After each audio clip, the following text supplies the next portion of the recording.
আসসালামু আলাইকুম রহমতুল্লাহ। প্রিয় বন্ধুগণ, আজকে আরো একটি টপিক নিয়ে আপনাদের সামনে হাজির হয়েছি।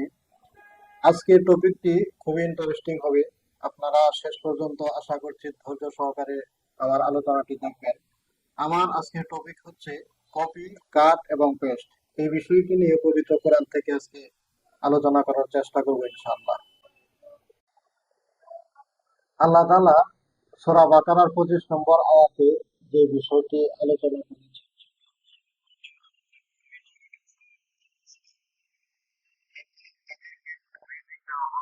জান্নাতে মিনহা মানে জান্নাতে যখন দেওয়া হয় তাহলেও তারা বলবে এই ফলটি বা এই রিজিকটি আমরা ইতিপূর্বে বা একটু আগেই খেয়েছি। তো এই বিষয়ে বিভিন্ন তফসিলের কিতাবে লেখা আছে যে এই ইতিপূর্বে মানে পূর্বে মানে দুনিয়া বোঝাচ্ছে, কিন্তু অধিকাংশ মুসলিম এবং সুন্নিরা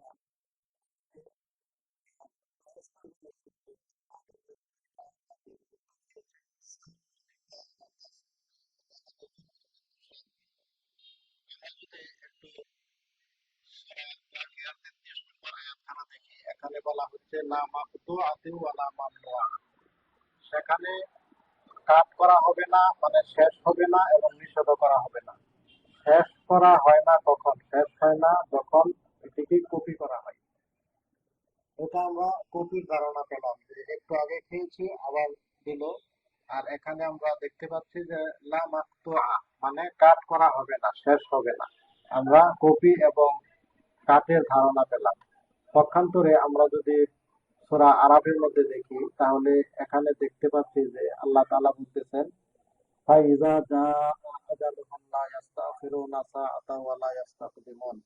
যে যখন কারো মৃত্যুর সময় হয়ে যায়, তার নির্দিষ্ট সময় যখন এসে যায় তখন এক মুহূর্ত আগেও আসে না এবং এক মুহূর্ত পরেও আসে না।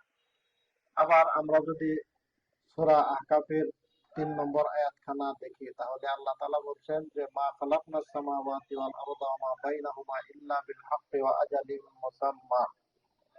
যে আসমান এবং জমিন এবং তার মধ্যে যা কিছু আছে সবই আমি যথাযথভাবে সৃষ্টি করেছি নির্দিষ্ট একটা সময়ের জন্য। ও আজালিম মুসাম্মা, নির্দিষ্ট নির্ধারিত একটা সময়। এই সময়ের জন্যই আল্লাহ তাআলা আসমান জমিন এবং এর ভিতরে যা কিছু আছে সবই আল্লাহ তাআলা একটা নির্দিষ্ট সময়ের জন্য সৃষ্টি করেছেন। আল্লাহ তাআলা সূরা আয-যুখরুফে বলতেছেন যে নাহনু কাসামনা বাইনাহুম মাঈশাতাহুম ফিল হায়াতিদ দুনিয়া। যে পার্থিব জীবনে তাদের জীবিকাও তো আমিই বন্টন করেছি। অর্থাৎ আমরা এই আয়াতগুলো থেকে বুঝতে পারলাম যে আমাদের যে দুনিয়ার জীবনটা সেটা হচ্ছে কাট সিস্টেম, মানে এখানে কাটিং করে আমাদেরকে দেওয়া হয় আমাদের রিজিক গুলো। পক্ষান্তরে আখেরাতের যে জীবনটা সেটি হচ্ছে কপি, সেখানে শেষ হবে না। আল্লাহ তাআলা বলতেছেন যে আখেরাতের জীবনে জান্নাতের নিয়ামত কোনোদিনও শেষ হবে না, তার মানে সেটা কপি। আমরা একটু প্র্যাকটিক্যালি বুঝে আসি বিষয়টি। আমি এখানে দুটি ফাইল তৈরি করে রেখেছি। একটি হচ্ছে যে আব্দুর রহিমের দুনিয়ার জীবনের রিজিক, আর একটি ফাইল আমি করেছি সেটি হচ্ছে আব্দুর রহিমের পরকালের জান্নাতের রিজিক। তো আমি যদি দুনিয়ার রিজিকটাকে দেখি, এখানে অনেকগুলো রিজিকের নাম দেওয়া আছে, পরিমাণ, তারিখ, সময়। তো বোঝার জন্য আমি একটু উদাহরণ আপনাদের সামনে পেশ করতেছি। এখানে আছে নামাজ 4 রাকাত, তারিখ এটা ভোর 5টায়। তো এটা যদি আব্দুর রহিমে করে, আব্দুর রহিমের কাট হয়ে গেল, তার ব্যয় হয়ে গেল এটা। আবার তেলাওয়াত, সে এক পারা তেলাওয়াত করছে 6টায়, এটাও সে শেষ করে ফেললো, এটাও তার ব্যয় হয়ে গেছে। এবং পানি সে 1 লিটার পান করেছে 7টায়, এটাও তার কাট হয়ে গেছে। আবার 3টা রুটি সে 7টা 1 মিনিটে খেয়েছে, এটাও এই যে কাট, এখান থেকে কাট করে নিলাম। আবার দুধ 1 গ্লাস 7টা 3 মিনিটে সে খেয়েছে, এটাও কাট। এনে ব্যয়ের ঘরে আমি রাখলাম। চা খেয়েছে 8টা 30-এ, এটাও আমি কাট করে তার ব্যয়ের ঘরে রাখলাম। এভাবে সবগুলি আমি যদি ব্যয়ের ঘরে রাখি তাহলে অবশিষ্ট দেখা যায় যে তার জীবনে আর কিছুই রইল না। যেদিন তার জীবনে কোনো কিছুই থাকবে না, মালাকুল মউত সেদিনই তার সামনে এসে হাজির হয়ে যাবে। এভাবে একটা একটা করে আমি কিছু সময়ের রুটিন আমি আব্দুর রহিমের করলাম। তো এখানে সবগুলোই সে যখন কমপ্লিট করে ফেলবে তখনই তার হায়াত শেষ হয়ে যাবে, মানে সব কাজ করে তাকে দিয়ে দিল। তাহলে এই হচ্ছে তার দুনিয়ার, এইগুলি ছিল তার রিজিক। তার রিজিক গুলি যখন শেষ হয়ে যাবে, ব্যয় করে ফেলবে, তখনই তার জীবন ফুরিয়ে যাবে। পক্ষান্তরে আহ জান্নাতে যে রিজিক রয়েছে, এখানে আমরা যদি,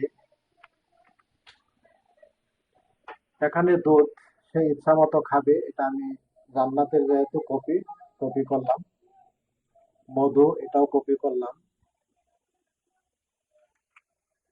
সে জান্নাতে সে সবকিছুই ভোগ করবে, কিন্তু তার কোনোটাই কমবে না, বরং আগের মতোই রয়ে যাবে, কারণ এটি হচ্ছে কপি। তো এখানে কপি করে করে আল্লাহ তাআলা জান্নাতে খাবার দিবেন, যেহেতু সেটা শেষ হবে না। সে ইচ্ছা মতো ভোগ করবে, সে ইচ্ছা মতো বিলাসিতা করবে, কিন্তু তার শেষ হবে না। তার মানে দুনিয়ার রিজিক কাট করে তাকে পেশ করে খাওয়াচ্ছে, এবং শেষ হলে সে আর এটা ফিরে পাবে না। কিন্তু জান্নাত, সেটা হচ্ছে সম্পূর্ণ ব্যতিক্রম। তো কপি পেস্ট এবং তার সম্পর্কে আপনাদেরকে সামান্য ধারণা দিলাম, যদিও আল্লাহ তাআলার কোনো মেসাল হয় না, আল্লাহ তাআলার কোনো কাজের কোনো উদাহরণ হয় না, তারপরেও সামান্য কিছু আলোচনা করলাম। এই কারণে যে যদি কেউ এই বিষয়গুলো নিয়ে ভাবে, কেউ যদি আহ, তথ্য প্রযুক্তি নিয়ে ভাবে, পাশাপাশি আহ, পবিত্র কোরআন শরীফ রাখে সামনে, তাহলে আশা করি যে আমার চাইতে আরো অনেক বড় বড় এক্সপার্ট, অনেক বড় বড় স্কলার আছেন, যারা কোরআন নিয়ে গবেষণা করেন এবং দিনের দায়ী হিসাবে পৃথিবীর বিভিন্ন স্থানে কোরআনের আলো পৌঁছিয়ে দেন। তাদের দায়িত্ব হচ্ছে যে এই কোরআনকে সর্বশ্রেষ্ঠ গ্রন্থ হিসাবে প্রমাণ করা, এবং কোরআনই যে শ্রেষ্ঠ, এবং আমাদের বিশ্বনবী সাল্লাল্লাহু আলাইহি সাল্লাম যে শ্রেষ্ঠ মানব, এবং আল্লাহ তাআলার কুদরত এবং শক্তি যে পৃথিবীর আদিকাল থেকে শেষ পর্যন্ত আল্লাহ তাআলাই বড়, এবং আল্লাহ তাআলার কথাগুলি যে সর্বোত্তম, এই বিষয়গুলো পৃথিবীর মানুষকে বোঝাতে হবে এবং তাদেরকে জানাতে হবে যে আমরা কোনো সাধারণ জাতি নয়, এবং কোরআন কোনো গতানুগতিক কোনো কিতাব নয়, কোনো পুস্তক নয়। এটি মহাগ্রন্থ আল কোরআন, যেটি স্বয়ং আল্লাহ তাআলা নাযিল করেছেন আমাদের নবী হযরত মুহাম্মদ সাল্লাল্লাহু আলাইহি সাল্লামের উপর। আল্লাহ তাআলা আমাদেরকে তৌফিক দান করুন। আসসালামু আলাইকুম।